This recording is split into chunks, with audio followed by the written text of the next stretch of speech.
পুরুষের জীবনটা দেখবেন খেজুর গাছের জীবন কাহিনীর মতো। একটা খেজুর গাছ আদর পায় না, যত্ন পায় না, কেউ জল দেয় না, স্বাদ দেয় না, গোড়ায় কেউ মাটিও দেয় না। আরও বলে নিজের পায়ের তলার মাটি নিজে শক্ত করো। অযত্নে অবহেলায় বেড়ে ওঠে। খেজুর গাছ বেড়ে ওঠার পর তার কাছে কিন্তু সবার প্রত্যাশা অনেক। খেজুর গাছের ফল খুবই মিষ্টি, তার রসের জন্য চারদিকে হাহাকার। খেজুর গাছের রসের গুণ চিনির চেয়েও অনেক উপকারী।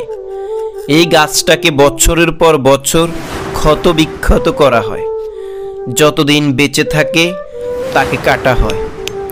এই গাছের রস এক ফোঁটা করে নিংড়ে নেওয়া হয়।